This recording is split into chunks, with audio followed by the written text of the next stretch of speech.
TNA is took over NXT, and everybody's hyped about this war and the perception that, like, man, TNA is going to possibly move into this number 2 position and do better numbers. I've broken down on the show how TNA does typically like better than whatever the average viewership on whatever station they've been on. So like on Spike TV, they did like 3x better than whatever the average was. When they went to Pop, even though the numbers were, they still carried that trend on like every network or whatever they've been on, right? Yes. Now, TNA, let's say they land on a CW, let's say they land on a A&E or whatever, and they have guys in the ring. We see Cedric Alexander here, who just left WWE. We see Xia Li, who just left WWE. We see Matt Cardona, who people thought WWE weren't going to touch, and they've all invaded. We see the Iconics. We see ex-WWE guys, TNA darlings, Kazarian, and Trick Williams, of course, is the TNA champion, who's an NXT guy. I'm loving this. I'm loving this invasion. It's only helped elevate TNA. What has been your thoughts of this whole thing overall? And clearly it's helped TNA, no? And do you think there's a shot they can overtake AEW with stuff like this going on their TV? Well, it's absolutely helped TNA. Haven't been this interested in TNA in years, and obviously that's by design because they're getting such a big spotlight from WWE.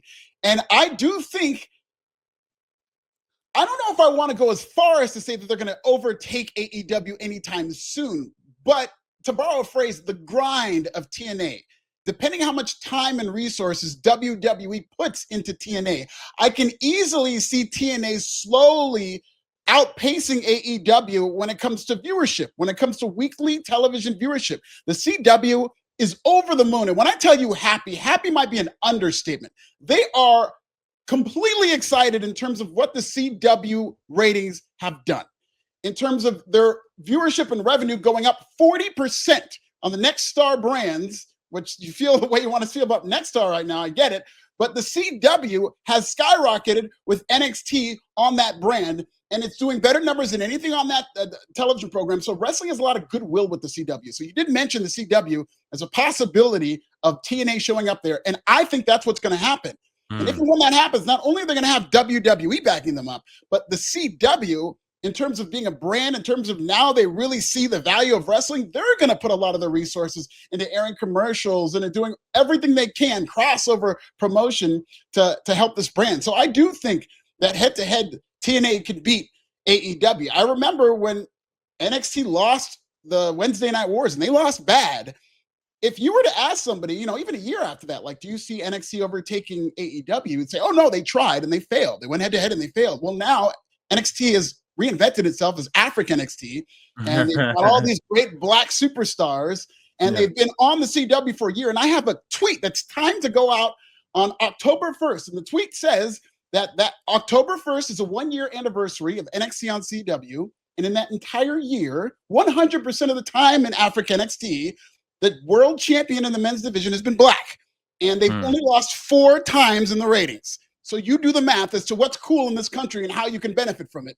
And so I think if TNA keeps being TNA, they got Moose, they've got a lot of great talent of every dereliction. But if TNA is able to reinvent itself and continue its momentum, I absolutely think that they can beat AEW. It's just all about being cooler, and that's not something you can measure or capture. So that's what makes it so hard to predict whether or not one company is going to beat the other.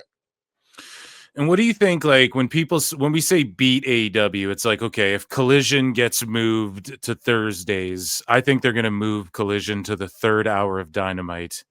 I think they might try and do that because they're able to say, like, oh, Collision does 500,000 when it's in the 3rd hour on Wednesdays. I don't think they want to go head to head with TNA, but as far as like TNA's partnered with WWE. Let's say they move into a position where it's almost like inarguable. They're the number 2 right now. Let's say in like 2 years or whatever. Do they then separate that partnership, or do you think it just benefits them to like accept your number 2?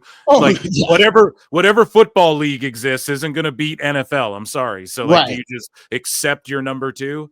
Or do you do Yes. the WNBA and fight for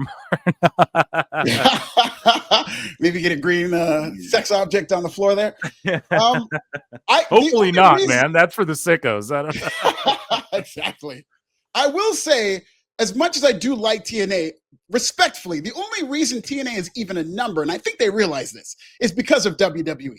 WWE is an integral part in the revitalization of TNA.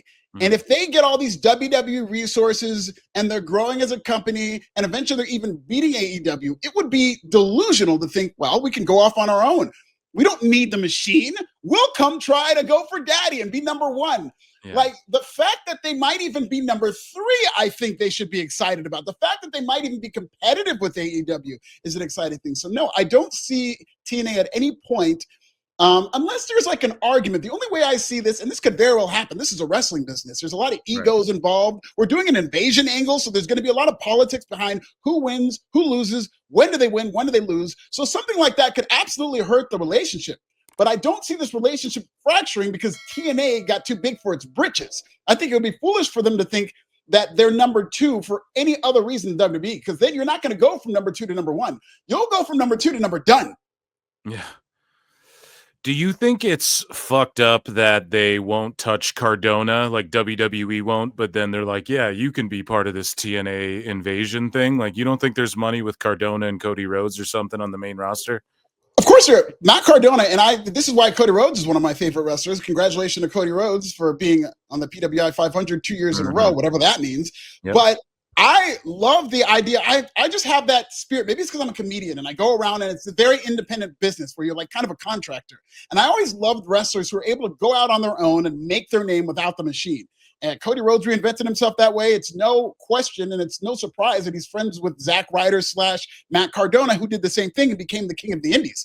I go to GCW every time they're in LA. I've seen it live in terms of Matt Cardona's impact and how he's able to reinvent himself. So I don't have any sympathy for Matt Cardona. I know he personally, because he grew up a WWE fan, he personally wants to come back to WWE and be in the Royal Rumble. And that's all well and good. I don't blame him for that at all. But at the same time, I don't think it's messed up that WWE isn't really opening their doors to Matt Cardona. There are a lot of older stars in WWE, but that's because they're super duper stars. They're tippy top guys like Brock Lesnar and John Cena and even Cody, who's getting up there in age a little bit, but not old at all. But the older stars with WWE are usually people who are huge, massive stars. And so somebody with like Matt Cardona, they don't at all see him at that level. So they're not going to bring back, what is it, a 41, 42-year-old Matt Cardona who was really popular with a niche audience years ago. I don't think they see the value in that on the main roster, but clearly he's going to be part of this invasion. And I think he thinks it's really cool. And now he has a chance to reinvent himself in WWE's eyes. Now he has a chance to show what he's done since he's left. And they might look at that and be like, God damn, we got to bring this guy up. Yeah, he looks in great shape as well. Do you think it's kind of fucked up though as well in this picture that it's like all ex-WWE who are leading the TNA Invasion? I mean, like some of these guys were just there, I want to say like not even a year ago.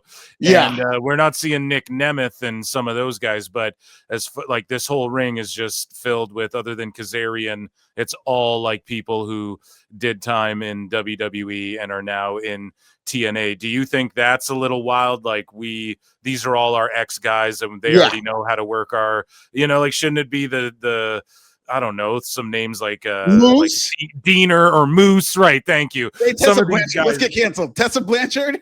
Yeah. Well, fuck. I mean, I've heard that like her run in TNA is WWE's. They're gauging that as like, we'll bring her in if people stop chanting she's a racist at her, we'll bring her in. But just this, it's all WWE folks. Do you think again that hurts the perception of this invasion, or it's like when the WCW guys invaded and they were ex-WWE too, or some of them, right?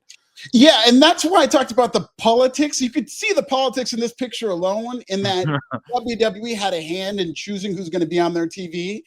And I think it might be a fear of somebody getting over who's never been on WWE TV, who could then, because here's the thing, you made that argument about TNA. I see that more likely to happen with these individual wrestlers, is somebody maybe under a TNA contract who's not known, who maybe gets over as part of this invasion, who WWE wasn't really having a relationship with. Somebody like that could then go and make themselves a name on the open market. And I think they're more afraid of that than the idea of TNA fracturing from them. So now they've got all this ex-WWE talent who's in the ring. I think there's a lot of politics behind that. And this is just, it doesn't surprise me. This is just what WWE does. They are a control company. They're going to have the power in this dynamic, and they're going to pick who they want, and they're going to want somebody who they're comfortable with. I hope as it goes on, maybe we're going to see some new faces. I mean, we've seen Moose on TNA TV and he killed it, or on NXT and he killed it. But now we're seeing this. I will say though, Invasion storylines are very hard to pull off. Very seldom in my lifetime as a wrestling fan. I've watched wrestling my entire life as a wrestling analyst, whatever you call it. I've very seldom seen an Invasion storyline pay off. Like the closest I've seen to a payoff is the NWO, but that's just because two guys walked into WWE and they did everything they can aesthetically to make it look real. The Invasion to where this company is going to come and fight with our company almost never works. Right. I think they're doing a good job drawing the lines in the sand and with the merch and the marketing of like, it's always good at the beginning. I will say that. It is always good at the beginning. Right. And to your point as well, because some folks might be like, well, Kazarian's there. What about him? Well, he's like, what, 40 some? Like they're not worried about him going and making his name on the indies and shit. He already did that, you know?